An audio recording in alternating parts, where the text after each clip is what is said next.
Praise the Lord. खुदावन का बहुत धन्यवाद कि आज का मौका मिला आपसे वचन बांटने का। और आज का वचन है हमारे 10 कमांडमेंट्स में से। जी हाँ, 10 हुक्म जिनको निभाने की हम पूरे दिल से कोशिश करते हैं। आज हम जिस कमांडमेंट पे गौर करने वाले हैं, फिक्र करने वाले हैं, उसकी चर्चा करने वाले हैं, वो है remember to keep holy the Lord's day. जी हाँ, खुदावन के दिन को मुकद्दस जानना और उसका एहतराम करना। तो आज हम इस बारे में चर्चा नहीं कर रहे हैं कि वो सैटरडे है या संडे है। मतलब हम सैबत को जब काउंट करते हैं, कुछ लोग शबात कहते हैं, सब्त का दिन इंग्लिश में सैबत कहा जाता है। तो हम ये चर्चा नहीं कर रहे कि वो सैटरडे है या संडे है। हम सिर्फ इस कमांडमेंट पे गौर कर रहे हैं कि क्या कहा गया है कि remember to keep holy the Lord's day. तो मोस्ट ऑफ कोर्स वो एक छुट्टी का दिन भी होता है हमारा, लेकिन हम उस दिन को यूज कैसे करते हैं, किस तरह उसका एहतराम, किस तरह उसको मुकद्दस जानते हैं। तो हम देखते हैं कि यीशु मसीह का एग्जाम्पल जब हम फॉलो करेंगे तो हर चीज सिंप्लीफाइड हो जाती है। सब्त के दिन वो कहाँ हुआ करते थे? सिनेगॉग्स में हुआ करते थे, कलाम सुना रहे होते थे, उसके बारे में टीचिंग दिया करते थे अपने शागिर्दों को, और जो भी लोग इकट्ठा थे वहां पे समझाया करते थे खुदावंद का कलाम। लेकिन हम ये भी देखते हैं कि जब कोई आया शिफा मांगने यीशु मसीह से, तो यीशु मसीह ने क्या कहा कि सब इंसान के लिए बनाई गई है, इंसान सब के लिए बनाया नहीं गया है। Man is not made for the Sabbath, Sabbath is made for man. तो ये जब बात हम देखते हैं तो हम जानते हैं कि जब अगर कोई ऐसा हमारा तो काम है जो हमें करना ही है हमारी फैमिली के लिए, अपने लिए, जो बहुत जरूरी है, तो definitely we are suppose to do it. क्योंकि अपने पास काम भी होना खुदावन की नेमत ही है, तो वो हमारी रिस्पॉन्सिबिलिटी जरूर है। लेकिन कितना ज्यादा हम इम्पोर्टेंस रखते हैं इस दिन के लिए अपनी लाइफ में। मुझे याद है कि कई बार हमारे फ्रेंड्स ऐसा बोलते थे कि संडे के दिन हम नहीं आ सकेंगे क्योंकि हमारा ये चर्च का टाइम होता है, क्योंकि हमारा ये आराधना का टाइम होता है। सुन के बहुत अच्छा लगता है, एक स्ट्रॉन्ग रिमाइंडर मिलता है कि हाँ, वो मतलब फिर खुद को भी याद आता है कि अरे हाँ, हमने भी कैसे ये प्लान कर लिया, हमारा भी तो चर्च का टाइम था वो। तो हम बहुत इजीली उसको एडजस्ट कर लेते हैं, टेकन फॉर ग्रांटेड ले लेते हैं कि कोई बात नहीं, कौन पूछने वाला है, कोई अटेंडेंस तो नहीं लग रही हमारी, खुदावन ही तो वेट कर रहे हैं ना हमारा, है ना। तो वो काफी चीज हम लाइटली ले लेते हैं।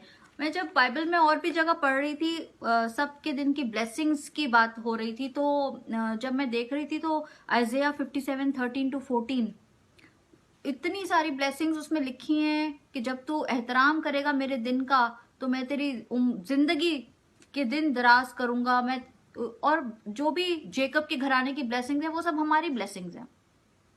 तो मुझे ऐसा लग रहा था कि क्यों हम इस कमांडमेंट को इतना लाइटली ले लेते हैं, क्यों? जो ब्लेसिंग्स उसके साथ आ रही है वो तो बहुत ही अच्छी बात है, लेकिन क्या इतना काफी नहीं है हमारे लिए कि खुदावन ने हुक्म दिया है कि इस दिन का एहतराम करना है।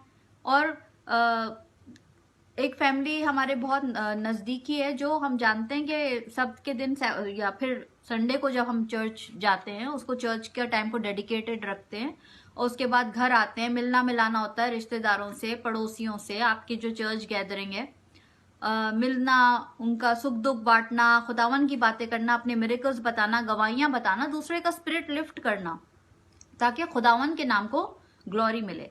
लेकिन होता क्या है कि कई बार के 2 और 3 जब साथ में मिलते हैं तो यूजुअली हम किसी चौथे की बात करने लगते हैं, और फिर जो बात का कोई मतलब नहीं है वो भी बातें होने लगती हैं। तो उसके लिए भी मनाही की गई है कि उस दिन अपने मुंह से फालतू की बातें नहीं करनी है। हमें उस दिन को इतना स्पेशल काउंट करना है कि खुदावन का दिन है वो। उस दिन हमें चर्च का टाइम तो इम्पोर्टेंट रखना ही है, अपने घर में भी वो माहौल कंटिन्यूस रखना है। सिर्फ इतना नहीं कि चर्च गए और हमारी ड्यूटी खत्म हो गई, लेकिन उस दिन का एहतराम कि मतलब आज ये खुदावन के लिए हमने दिन डेडिकेट किया है, ये रेस्ट का दिन है हमारा। तो हम हमारी चाहे वो बातें हों, चाहे हमारे वो हाथों के काम हो, चाहे वो हमारी किसी को सलाह देना हो, वो सब ऐसे डायरेक्शन में कि खुदावन के नाम को जलाल देना। वैसे तो हमारी जिंदगी का, हम मसीही लोग हैं तो क्रिश्चियन लाइफस्टाइल ही ऐसा होना चाहिए कि हर बात से हम खुदावन के नाम को जलाल दें। लेकिन इस दिन को स्पेशली मुकद्दस जानना, उसको स्पेशली डेडिकेट करना, तो कितना अच्छा एक अगर हमारे फैमिली में ऐसा नहीं है तो कितना अच्छा हो कि हम उसका एहतराम करें और हमारे बच्चों को भी सिखाएं, क्योंकि आफ्टर ऑल आगे चल के वही हमारी ये ट्रेडिशंस को अपने बच्चों तक पहुंचाएंगे और इसी तरह फिर कलाम की अहमियत वो जानेंगे, खुदावन के हुक्म की अहमियत वो जानेंगे। तो जब वो आपको ही करता हुआ नहीं देखेंगे, जब वो सुनेंगे, हम जब प्लान बनाते हैं कि चलो कल पिकनिक है, कल संडे है, हम कल, तो जब वो आपकी बातें सुनते हैं कि हाँ हम जा तो सकते हैं लेकिन हम पहले खुदावन का जो मतलब टाइम दिए है हमारी कलीसिया का या वर्शिप का, वो हम उसको सबसे पहले अटेंड कर लें और उसके बाद हम कोई प्लान बनाएंगे। जब वो ये देखेंगे कि आप उस दिन का कितना इंपॉर्टेंस जानते हैं, तो आपके बच्चों में भी वो बात आएगी, हाँ ये खुदावन का हुक्म है, इसको हम ऐसे लाइटली नहीं ले सकते।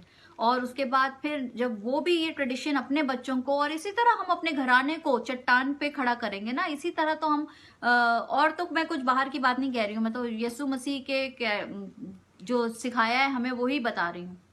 एक बहुत बड़ी फूड चेन है यूएस में, वो संडे के दिन अपना बिजनेस बंद रखती है। आप देखिए संडे के दिन सबसे ज्यादा प्रॉफिट होता है लेकिन वो अपना बिजनेस बंद रखती है। जब हमने इस बारे में थोड़ा और जानने की कोशिश की तो देखा कि भाई इसलिए वो क्लोज रखते हैं क्योंकि दे ऑनर द लॉर्ड्स डे। वो उस दिन को मुकद्दस जान के कि आज आराम का दिन है, आज